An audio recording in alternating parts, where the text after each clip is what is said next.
आप सभी का स्वागत है आपके अपने YouTube channel mind boosting classes में। इस क्लास में हम रसायन विज्ञान से जुड़ी कुछ चीज़ों का अध्ययन करने वाले हैं। जैसे रसायन विज्ञान की उत्पत्ति कहाँ से हुई, यह विज्ञान के किन किन क्षेत्रों को डील करता है, रसायन विज्ञान में हम किस किस चीज़ों का अध्ययन करते हैं एवं यह कब से विकसित हुआ है। तो चलिए स्टार्ट करते हैं। रसायन विज्ञान को हम इंग्लिश में केमिस्ट्री बोलते हैं। रसायन विज्ञान संस्कृत भाषा से विकसित हुआ है।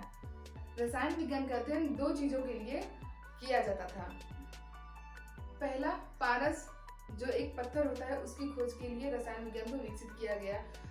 इस पारस का क्या गुण था?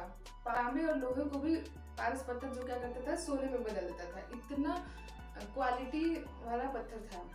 ठीक, तो ये पारस पत्थर बनाने के लिए, पारस पत्थर को प्राप्त करने के लिए रसायन विज्ञान की अध्ययन करना प्रारंभ हुआ है। एंड नेक्स्ट था कि अमृत को प्राप्त किया जा सके, यानी कि अमृत बनाने के उद्देश्य से रसायन विज्ञान को विकसित किया गया। ठीक, रसायन दो शब्दों से मिलकर बना है। पहले रस प्लस आयन। रस मीन्स द्रवों का अध्ययन।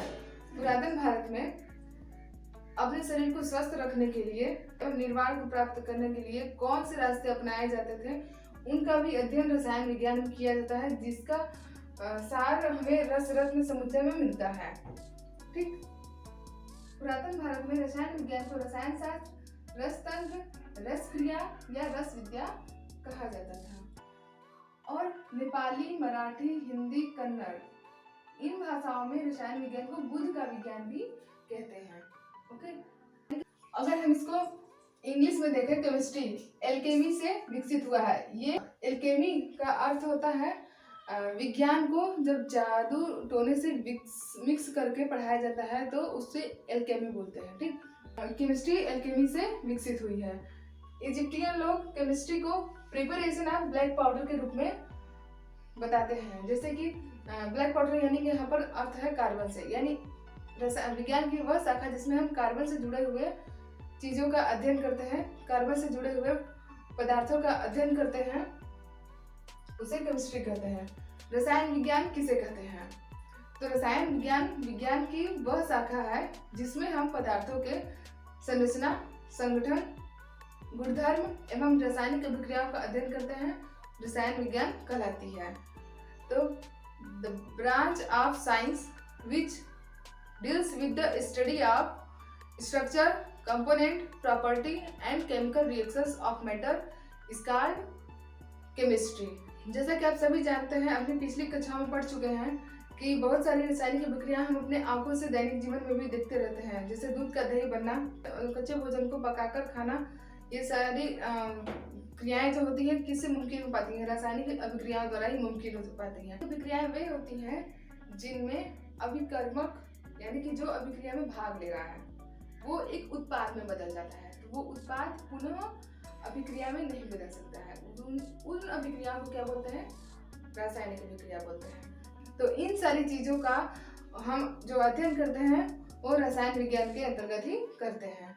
ठीक है, तो रसायन विज्ञान कहाँ से विकसित हुआ है, तो इसके कुछ प्रॉपर साक्ष्य नहीं मिले हैं। बट भारत की बात करें तो हमारे भारत में भी रसायन विज्ञान एक उन्नत स्थिति में था।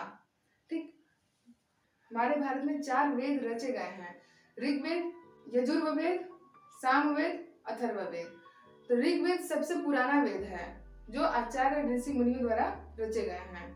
तो ऋग्वेद में 1000 से 400 BCE यानी कि बिफोर कॉमन इरा या बिफोर क्राइस्ट इरा में यह बताया गया है कि ऋग्वेद के समय में ही हमारे जो आचार्य लोग थे उन्हें चर्म संस्करण एवं कपास रंगाई की विधि आती थी। कपड़ों को रंगने की विधियां भी हमारे पूर्व वैज्ञानिक जानते थे। पालिश कार्य भी ऋग्वेद में पालिश के कार्यों का भी उल्लेख किया गया है। मिट्टी के बर्तनों पर विभिन्न प्रकार के पालिश किए जाते थे जिससे उनकी आयु में वृद्धि हो जाती थी।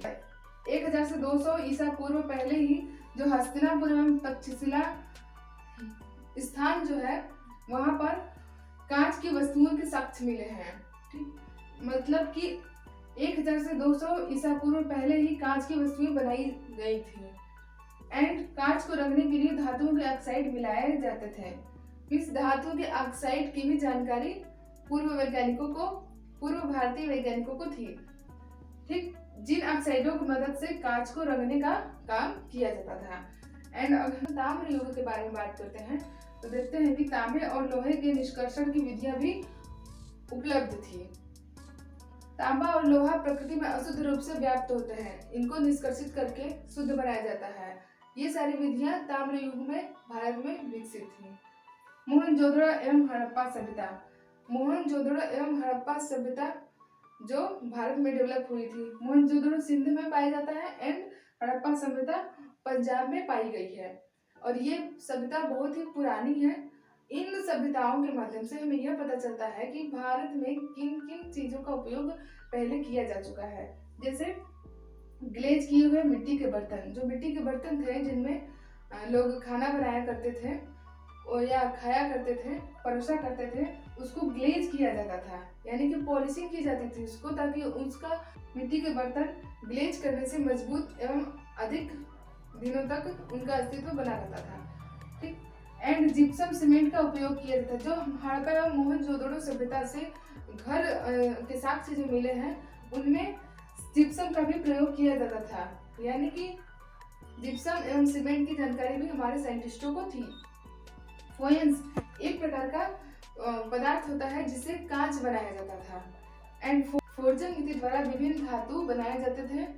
एंड तांबे में टिन मिलाना, तांबे में टिन को मिलाकर तांबे को मजबूती दी जाती थी एवं उससे बहुत सारे आभूषण या अन्य प्रकार के वस्तुएं बनाई जाती थी। यथर्ववेद में, जो कि 1000 BC यानी ईसा पूर्व के अनुसार, यथर्ववेद हमें क्या बताता है कि जो रंजक हैं, जैसे जो हल्दी, मदेर, सूरजमुखी या लाख से प्राप्त किए जाते थे, उनका वर्णन यथर्ववेद में किया गया है। तो रंजकों की जानकारी भी रसायन विज्ञान में थी। रंजकों की जानकारी भी हम भारतीयों को रंजकों की जानकारी भी थी कि किस प्रकार से, जैसे कि मेहंदी के पेड़ को ही ले लीजिए, ये मेहंदी का पौधा होता है, उनकी पत्तियों को सुखाकर उनका पाउडर बना के अगर हम उसे बाद में भिगो कर लगाते हैं तो रंग हथेली पर उभर आता है। तो ये क्या है, एक प्रकार से रंजक है, यानी कि किसी चीज को रंगने के लिए, कपड़े को या हाथ को रंगने के लिए किन किन चीजों को उपयोग किया जाता था उसे रंजक बोलते थे। और इन सब का उल्लेख यथर्ववेद में है, यानी कि बहुत ही पुराने टाइम में इन सबों की जानकारी हम भारतीयों को थी। 600 BC में आचार्य कणाद थे, एक ऋषि मुनि थे, मुनि कश्यप, जिन्हें कणाद के नाम से भी जाना जाता था। तो इन्होंने परमाणविक सिद्धांत दिया था। परमाणविक सिद्धांत में क्या कहा था इन्होंने कि जो पदार्थ होता है उसकी सूक्ष्मतम इकाई परमाणु से बनी होती है। इसका विवरण इन्होंने अपने ही द्वारा रचित पुस्तक वैशेषिका सूत्र में की है। वैशेषिका सूत्र में यह बताया गया है कि जो पदार्थ की संरचना है वह बहुत ही छोटे परमाणु से हुई है, चाहे किसी भी प्रकार का पदार्थ हो वह परमाणु से मिलकर बना है। ऋषि कश्यप जो है जॉन डाल्टन से लगभग 2500 वर्ष पूर्व ही यह जानकारी पूरे संसार को दे चुके थे। ग्रंथ चरक संहिता, ये चरक संहिता एक ग्रंथ है जो आयुर्वेद के बारे में बताता है। इसमें रोगों के उपचार के बारे में बताया जाता है कि अगर कोई व्यक्ति बीमार हो गया या किसी रोग से ग्रसित हो गया तो उसे कैसे उपचारित करना है, उसका इलाज किस प्रकार से करना है। कड़ों के आकार को छोटा करना, चरक संहिता में यह भी उल्लेख किया गया है कि किसी प्रकार का कण है, जो तत्व है, जैसे कि पारा ही हो गया, तो उसको छोटा कैसे करते हैं। ये जो शीशा है उसको छोटा कैसे किया जाता है। छोटा करने का अर्थ यहाँ पर क्या है, शीशा के परमाणु में जितने भी इलेक्ट्रॉन पाए जाते हैं, अगर उनमें से इलेक्ट्रॉनों को निकाल दिया जाए तो वो छोटे परमाणु में बदल जाएगा। ठीक, यानी कि उसकी संरचना बदल गई तो वो क्या हो गया, दूसरे पदार्थ में परिवर्तित हो जाता है। यह जो विधि थी चरक संहिता में उल्लिखित है। नैनो टेक्नोलॉजी, नैनो टेक्नोलॉजी में अणुओं को बहुत ही छोटा करने की तकनीक विकसित की जाती है। रोगी का इलाज करने के लिए, बीमारी को ठीक करने के लिए जो भस्म दिए जाते थे वैद्यों द्वारा और ऋषि मुनियों द्वारा, उसमें नैनो टेक्नोलॉजी से छोटे छोटे तत्व मिलाए गए होते थे जो उपचार में काम आते थे। ठीक, भारतीयों का उल्लेख है चरक संहिता में उन भारतीयों का भी उल्लेख किया गया है जो H2SO4, sulphuric acid, KNO3, nitric acid, तांबा, जस्ते, लोहे के सल्फेट एवं लेड और आयरन के कार्बोनेट बनाते थे। ठीक, इससे हमें यह पता चलता है कि जो भारतीय थे उन्हें बहुत हद तक तत्वों की जानकारी थी। उन तत्वों से वे विभिन्न प्रकार की अभिक्रियाएं करते थे एंड एक नया पदार्थ बनाते थे जो उनके लिए उपयोगी होता था। ठीक, यहाँ हम बात करते हैं नागार्जुन, एक साइंटिस्ट थे। ये एक बौद्ध भिक्षु थे जिन्होंने रस रत्नाकर एवं रसारणवम संरचना की थी। रसारणवम की संरचना की थी। इसके अलावा भी इन्होंने बहुत सारी बुक्स लिखे हैं जैसे कक्षपुट तंत्र, योगाष्टक, योगसार। रस रत्नाकर में इन्होंने पारे के यौगिक का वर्णन किया गया है, यानी कि पारे के कितने अधिक यौगिक होते हैं, उनकी क्या क्या विशेषताएं होती हैं, उनकी क्या क्या क्रियाएं होती हैं। ठीक, एंड रसारणवम में उन्होंने भट्टियों, अवनों, क्रूसिबलों को किस प्रकार से विभिन्न धातुओं के लिए उपयोग किया जाता है इसका विवरण किया है एंड इसमें उन विधियों का भी वर्णन किया है जिससे ज्वाला के रंग से धातु पहचाना जाता था। आज की प्रयोगशालाओं में जिस प्रकार से किसी भी जो ज्वाला निकलती है, लाल है कि नीली है कि भूरी है, इस प्रकार से वह कौन सी धातु है इसका पता लगाया जाता था। यह जो ज्ञान है वह हमारे नागार्जुन द्वारा रचित रसारणवम में पहले से ही उल्लिखित की गई है कि उस समय में भी भारत में धातु की ज्वाला को देखकर धातु का नाम कैसे ज्ञात किया जाता था इसका उल्लेख किया गया है। वाराहमिहिर एक साइंटिस्ट थे। इन्होंने रचना की है बृहत संहिता। इनकी जो रचना है बृहत संहिता, इसमें यह बताया गया है कि इत्र, कांतिवर्धक, डाई, पाउडर, सुगंध, अम्लीय सत्व, ये सब का उपयोग और इन सब की रचना पुरातन भारत में की गई थी और उपयोग भी किया जाता था। कौटिल्य द्वारा रचित है अर्थशास्त्र।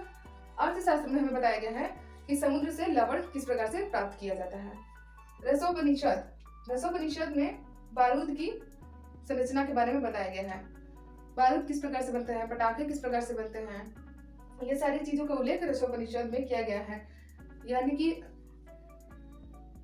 विस्फोटक जो सामग्रियां थी इनकी भी जानकारी भारतीयों को थी।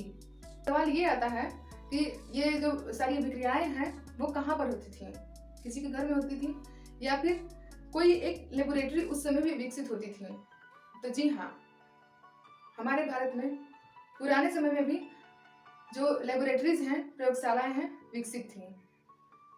वाग्भट द्वारा रचित रस रत्न समुच्चय में प्रयोगशालाओं का वर्णन किया गया है। रस रत्न समुच्चय में लगभग 32 से भी अधिक प्रयोगशाला में प्रयोग किए जाने वाले यंत्रों का उल्लेख किया गया है। रस रत्न समुच्चय में रसायन शास्त्र का वर्गीकरण किया गया है, यह भी बताया गया है।